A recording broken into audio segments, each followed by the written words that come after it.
catch up to me one day. But for now, you can see me headed down that runway, runway, runway, run. Man, before we even get started, let me guess. Keep it real with me. Keep it real with yourself. Right? You taking that Nasm exam. And you are nervous. You struggling. You done made flashcards. You've been taking notes. You've been reading that book front to back. You've been doing everything in your power. And you still scared to take that thing. You don't think you're going to pass. Right? I'm going to help you out. I made a list of some things that may help you pass this exam. You know, I went through that fire, so I figured I'd give back to those who are going through it now. Here we go. Some of y'all know what this is. Some of y'all who've already passed may not even be looking at this anymore. But for those who are going through the flames, there's a lot of useful information here. Keep in mind, since I've been where you're going through now, the first thing you need to do before you take your exam, on the day of your exam rather, first thing you need to do is calm the hell down. Excuse my language, I'm just being upfront. I've felt all these nerves you guys are feeling, I've been there. Calm down. It's not the end of the world. You'll be fine. I'm telling you, you'll be fine. Now, I passed my exam in under 20 minutes, so I'd like to think I'm pretty good with giving out information as to what you may or may not see on there, okay? So I made a list. I'm going to get to this list real quick. I'm going to try to keep this video real short. Where is it at?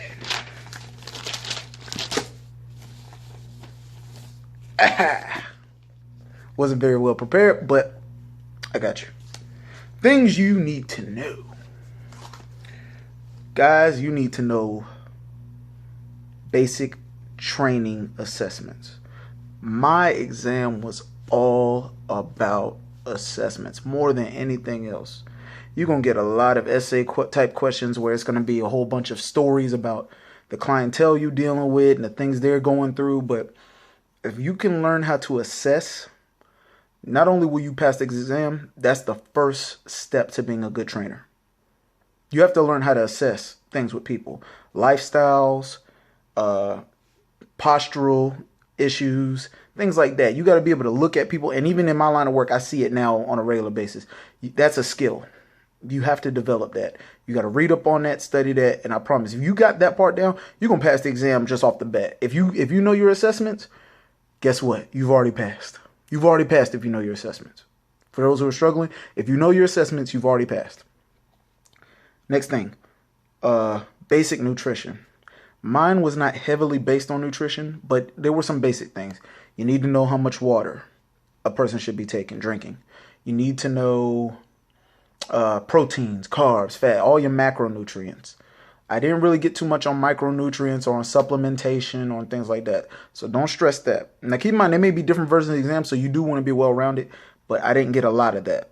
That's just me. I didn't get a lot of that. What else did I get? Heart rate zones. Make sure you know those.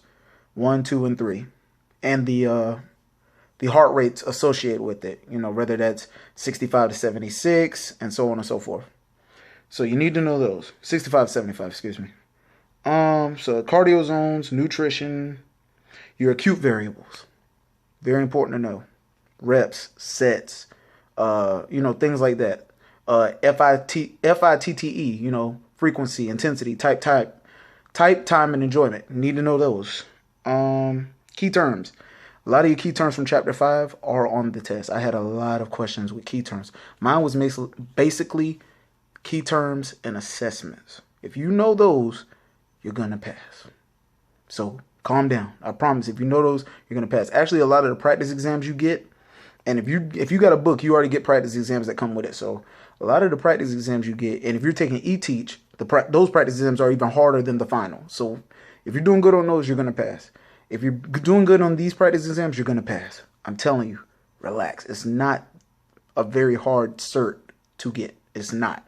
I was tripping about it, but I promise you it's not that hard. Okay, I gotta cut this video down. Next biggest thing you need to know, overhead squat assessment. I had a couple questions on that, but not too much. But you do need to know that. You're going to deal with that a lot in the real world of training. You need to know how to assess people with overhead squat assessment. And local, global movement systems of the core. You need to know those three. And upper, lower cross syndrome and pronation distortion. Other than that, everything else, I promise you, you're going to be fine. I didn't have to worry about amino acids. I didn't have to worry about all that other stuff. Make sure you know all the assessments. Make sure you know what all muscles are shortened and tightened and lengthened in certain moves and during certain assessments. If you know those, you're going to be fine. I promise you. I promise you, you're going to be fine. Assessments is basically what you do on a regular basis as a trainer every day. Every day, you're looking at things people do. Form and assessments are so important because of injuries and things you're going to come across in the training world. If you know that stuff, you're going to pass. The vocabulary, the key terms, the nutrition stuff, you're going to get those kind of questions, but it's not heavily based on that. I didn't get any hard questions. I didn't get any questions about bones. I didn't get really anything anatomy-wise, period. Just being honest. Didn't get anything like that. And yeah, so for the most part, assessments is going to help you pass. If you know that, you're going to be fine. If you know your vocabulary, you're going to be fine. Don't let the way these guys word these questions throw you off.